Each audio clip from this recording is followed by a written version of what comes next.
من الشیطان الرجیم بسم اللہ الرحمن الرحیم واختلاف اللیل والنہار وما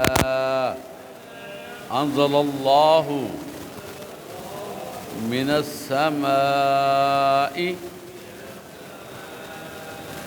من رزق فأحیا به الأرض بعد موتها وتصریف الرياح آیات لقوم یعقلون۔ اور دن اور رات کے آگے پیچھے جانے میں اور جو اللہ تعالیٰ نے آسمان سے ذریعہ رزق نازل فرمایا ہے، پھر اس سے زمین کو اس کے مر جانے کے بعد زندہ کیا، اس میں اور ہواؤں کے بدلنے میں عقل والوں کے لیے نشانیاں ہیں۔ عزیز طلباء، کل اس آیت کو تلاوت کیا گیا، ترجمہ پیش کیا گیا، جس میں اللہ تعالیٰ کی طرف سے دن اور رات کا بدلنا، اس کا بڑا تفصیلی ذکر کیا گیا۔ اب ہم نے بات کرنی ہے اس سے اگلے میسج کی جو اللہ کی طرف سے ہمیں ملا ہے۔ اللہ تعالیٰ فرماتے ہیں کہ ہم نے آسمانوں سے رزق نازل کیا ہے۔ رزق کسے کہتے ہیں؟ کبھی غور کیا؟ ہر چیز جو انسان کو فائدہ دیتی ہے وہ اس کا رزق۔ اب دیکھیں دنیا میں کتنے اقسام کے پیشے ہیں، تو سارے پیشے جو ہیں وہ رزق کا سبب بنتے ہیں۔ دو چیزیں جو اللہ تعالیٰ نے پیدا فرمائی ہیں نا، ان سب کے توسط سے، ان کی وجہ سے پوری کائنات میں رزق کا نظام قائم ہوا ہے۔ آپ اندازہ کریں، دو چیزیں، ایک ہے سورج، دن بنایا اللہ تعالیٰ نے، اور پھر اس کے بعد پانی۔ یہ پانی ایک ایسی چیز ہے جس کو water is equal to life, جہاں پر پانی ہوگا وہاں زندگی ہوگی۔ جتنی پرانی تہذیبیں ہیں، جتنے پرانے شہر ہیں، سارے کے سارے دریاؤں کے کنارے آباد ہیں۔ اہل عرب اکثر کا مستقل ٹھکانہ نہیں تھا کوئی، پتہ آپ کو؟ چند بڑے بڑے شہر تھے جس میں مکہ تھا، یا یثرب ہم کہہ سکتے ہیں، لیکن اکثریت اہل عرب کی جو ہے وہ موو کرتی رہتی تھی۔ جہاں پانی دیکھا وہاں پڑاؤ ڈال دیا، اور ان کی زندگیوں میں سب سے زیادہ جس چیز کی اہمیت ہوتی تھی وہ پانی، اور بارش کا پانی وہ اکٹھا کرتے تھے، سارا سال اس کو استعمال کرتے تھے۔ سندھ کے علاقوں میں پہنچ جائیں، اندرون سندھ پہنچ جائیں، صحرائی علاقوں میں پہنچ جائیں، وہاں پر بھی ابھی تک یہی کلچر ہے کہ حوض میں پانی اکٹھا کیا جاتا ہے، اور اسی میں ان کے جانور پانی سے استفادہ کرتے ہیں۔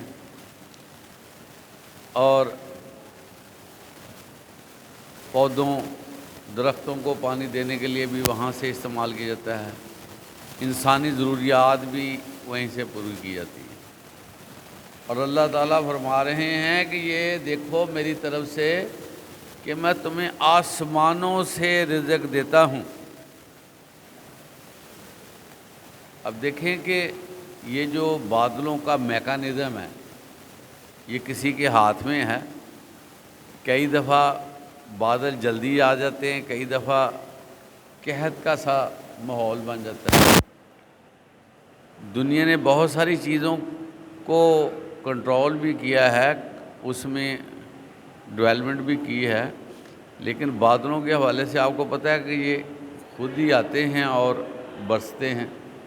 کئی دفعہ کالی گٹائیں چھائی ہوتی ہیں، لیکن وہ ماحول کو تھوڑا سا ٹھنڈا کرنے کے بعد ایسے ہی بغیر برسے ہوئے چلے جاتی ہیں۔ یہ اللہ تعالیٰ کا کرم ہے پانی، اللہ تعالیٰ کی بہت بڑی نعمت ہے پانی۔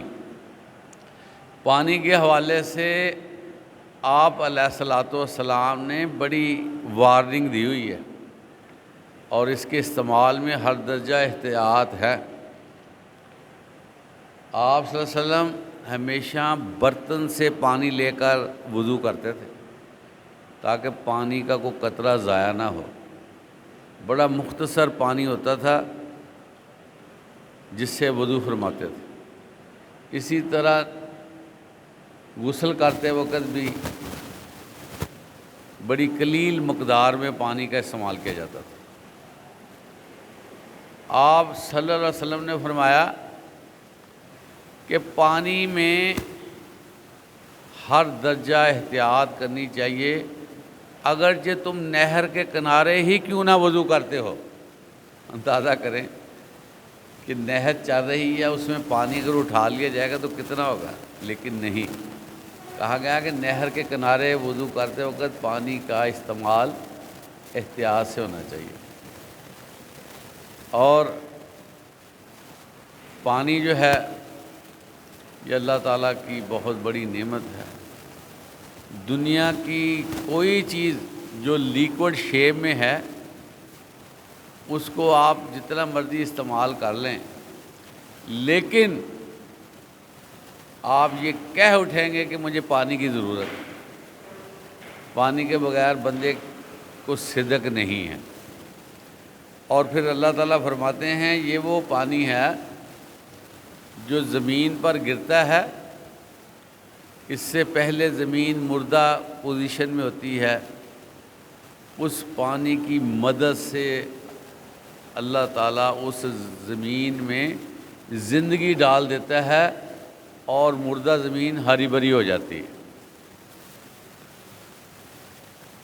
تو اس پہ ہمیں کتنا شکر ادا کرنا چاہیے کہ اللہ تعالیٰ نے ہمارے لیے پانی کا اہتمام کیا ہے۔ پھر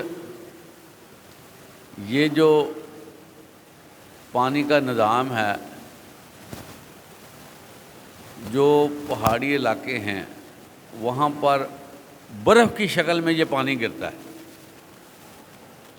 جس کو ہم سنو فال بھی کہتے ہیں، اور وہاں پر برف کی تہیں لگ جاتی ہیں، موٹی تہیں لگ جاتی ہیں۔ وہ اللہ تعالیٰ نے ہمارے لیے پانی ذخیرہ کر دیا، اور جو ہی موسم بدلتا ہے تو برف میلٹ ہو کر چشمے بنتے ہیں اور وہی دریا کی صورتحال بن جاتی ہے، اور پھر اس طرح پوری دنیا جو ہے ان دریاؤں سے پانی استعمال کرتی ہے، بند باندھتی ہے، سٹوریج کرتی ہے، نہریں بنتی ہیں، اور پورے خطے میں فصلات پیدا ہوتی ہیں۔ تو اللہ تعالیٰ ہر ذی روح کے رزق کا ذمہ دار ہے، خود اللہ تعالیٰ فرماتے ہیں۔ تو یہ کس طرح ترتیب سے پانی کا نظام بنایا ہوا ہے، تو یہ ہمارے لیے نشانیاں ہیں، ہمارے لیے بڑا پیغام ہے کہ اللہ تعالیٰ چاہے تو قحط پیدا کر دے، بارش نہ ہو، کیا پھر وہ نتیجہ نکلے گا؟ اللہ کی مہربانی ہے کہ وہ پانی بھیجتا ہے تو سارا۔ دوسری بات عزیز طلباء، جتنی مرضی ایجادات ہو جائیں، جتنی مرضی ترقی ہو جائے، اگر فصلیں نہ ہوں، جنس نہ ہو، فروٹ نہ ہو، تو ساری کی ساری ترقی ضائع ہو جائے گی۔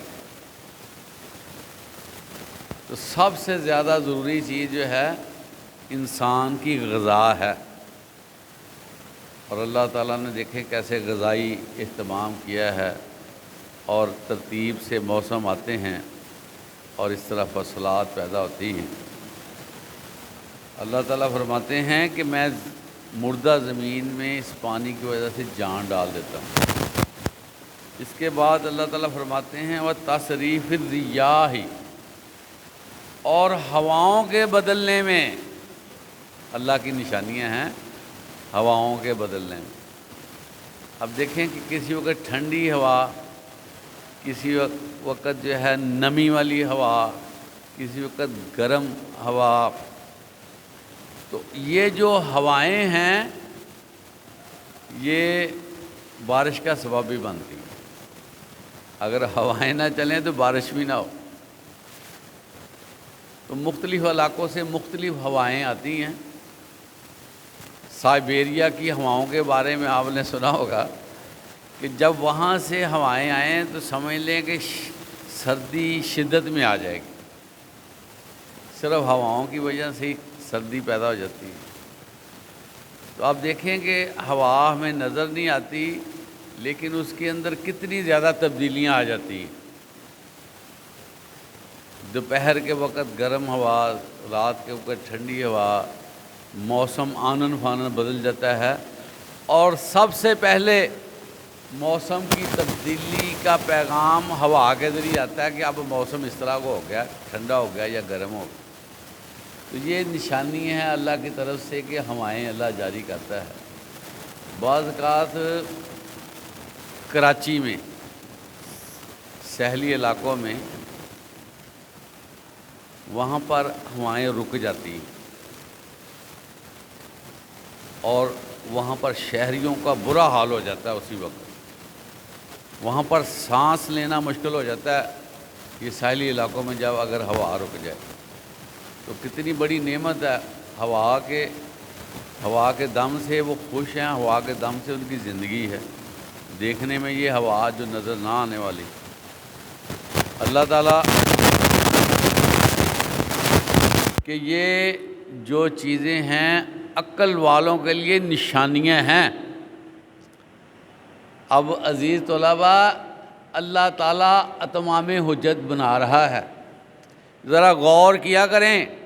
اللہ نے اپنی نعمتوں کے بارے میں ہمیں آگاہ فرما دیا ہے، ساتھ ایک میسج دے دیا ہے کہ یہ جو چیزیں ہیں ان سے عقل والے فائدہ اٹھا سکتے ہیں۔ اور اگر ہم نے فائدہ نہیں اٹھایا، ایک مثال ہے، تو ہم کیا ہوں گے؟ ہم تو پھر بدھو ہوئے نا، بے عقل ہوئے کہ ہم نے اللہ کی نشانیوں سے فائدہ نہیں اٹھایا۔ تو اللہ تعالیٰ نے عقل تو دی ہے، لیکن اس سے نہ فائدہ اٹھانا یہ ہماری اپنی کمبختی کو ظاہر کرے گی کہ ہم اللہ کی اتنی بڑی نشانیاں جو ہیں اس سے فائدہ نہیں اٹھا سکے، اور اپنے آپ کو ہم نے خود ہی جو ہے وہ نقصان میں رکھ لیا۔ تو اللہ کی طرف سے یہ کلیئر کٹ میسج ہمارے لیے آ رہے ہیں۔ اس کے بعد ہے جی تلکا آیات اللہ نتلوہا علیکا بالحق فبأئی حدیث بعد اللہ وآیاتہ یؤمنون۔ یہ اللہ کی آیات ہیں جو ہم تم کو سچائی کے ساتھ پڑھ کر سناتے ہیں۔ تو یہ اللہ اور اس کی آیتوں کے بعد کس بات پر ایمان لائیں گے؟ عزیز طلباء، آخر میں سائن آف انٹروگیٹو ہے، سوالیہ نشان ہے۔ سوالیہ نشان کا مطلب کیا ہے؟ کہ اللہ تعالیٰ نے بات فرما کر اس کا جواب جو ہے وہ لوگوں سے لیا ہے۔ اللہ فرما رہے ہیں کہ یہ کتنی بڑی نشانیاں ہیں۔ سورج کا نکلنا اندھے کو بھی پتہ چل جاتا ہے، ٹھیک ہے نا؟ ہوا کا چلنا اندھے کو بھی پتہ چل جاتا ہے، بارش کا آنا اندھے کو بھی پتہ چل جاتا ہے، رات کے آنے سے بھی اندھا آگاہ ہو جاتا ہے۔ جب یہاں تک خیال رکھا گیا کہ جو بندہ دیکھ بھی نہیں سکتا وہ بھی میری نعمتوں کو محسوس کرے، تو کیا اہل عقل سے پھر یہ سوال نہیں ہوگا کہ بتاؤ تمہیں ہر چیز کھول کر بتا دی گئی کہ یہ اللہ کی نشانی ہے، اس پہ ذرا غور کر لو۔ کتنا بڑا نیٹ ورک اللہ نے ہمیں دے دیا، اس پہ ہمیں حیرانگی ہو رہی ہے کہ ہم جو ہے وہ اللہ کی لامتناہی نعمتوں سے استفادہ کرتے ہیں، اور روزانہ جو ہے ہمیں جو ہے وہ اگر ہم اپنی جو ہے بصارت کو کام میں لائیں تو روزانہ ہمیں اللہ کی ہر نعمت نئی طور پر نظر آتی ہے۔ لیکن ہم لوگ جو ہیں وہ سمجھتے ہیں کہ پیدا ہو گئے ہیں، اب ہم نے مر جانا ہے، یہ ہمارا فنکشن ہے۔ نہیں عزیز طلباء، یہ زندگی نہیں ہے۔ زندگی کو سمجھنے کی کوشش کریں۔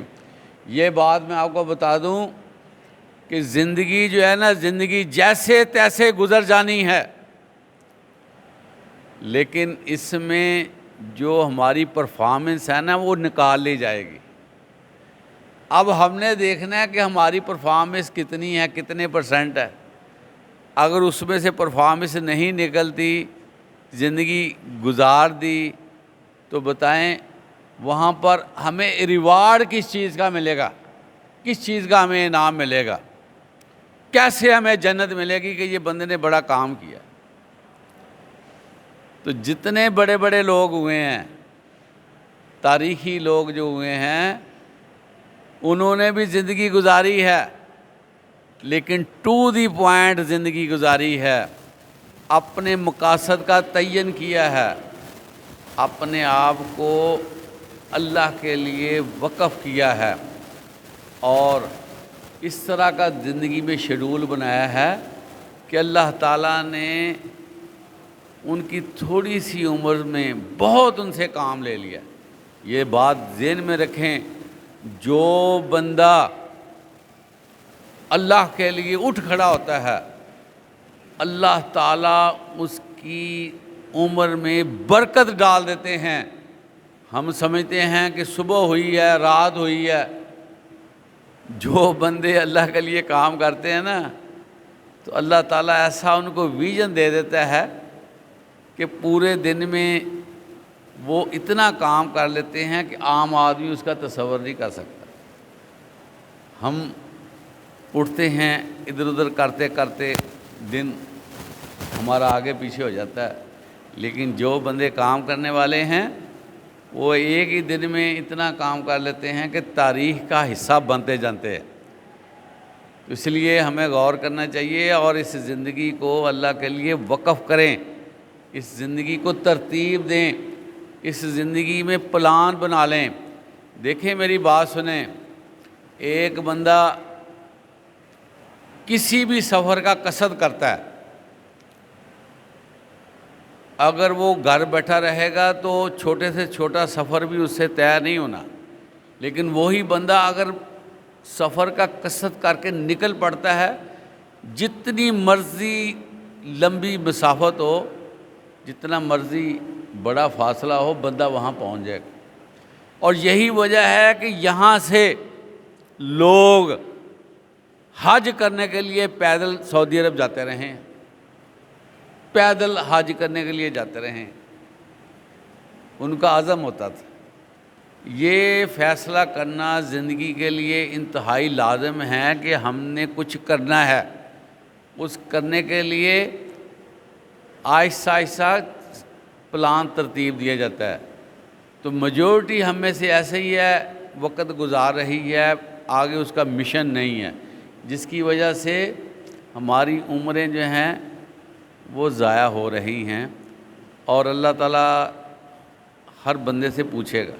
حدیث مبارکہ ہے کہ ہر بندے سے 5 سوال ہوں گے، اور اس وقت تک وہ اپنے پاؤں نہیں ہلا سکے گا، وہ آگے نہیں بڑھ سکے گا جب تک وہ ان 5 سوالوں کا جواب نہ دے۔ پہلا سوال یہ ہوگا کہ تم نے اپنی جوانی کیسے گزاری ہے، اور دوسرا سوال ہوگا کہ تم نے عمر کیسے گزاری ہے۔ دونوں چیزیں اکٹھی ہیں، لیکن جوانی کا سوال اسپیشل ہے۔ تو یہ سوال ساری زندگی کے بارے میں بن گیا۔ پھر پوچھا جائے گا کہ تم نے مال کیسے کمایا ہے، کیا ذرائع استعمال کیے ہیں مال حاصل کرنے کے۔ اگر حرام کیا ہوگا تو بتائیں پھر۔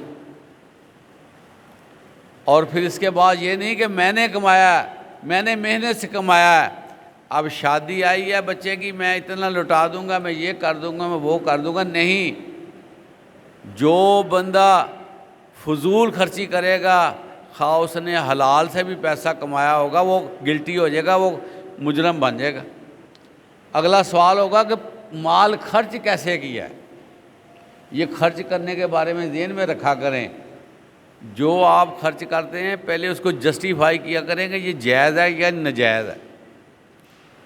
بڑے احتیاط کی ضرورت ہے۔ اگلی بات ہوگی کہ تمہیں جو علم پہنچا، اب ہم علمی باتیں کرتے ہیں نا، آپ سے رابطہ مختلف احادیث آیات بتاتا ہوں میں، آپ بھی پڑھتے ہیں یا ویسے دوسرا علم بھی حاصل کرتے ہیں۔ جو بندے کو علم آ جاتا ہے نا، جو بندہ بات کو سمجھ جاتا ہے، جس بارے میں معلومات پہنچ جاتی ہیں، اللہ نے وہاں پوچھنا ہے کہ تم نے اس پہ عمل کیوں نہیں کیا۔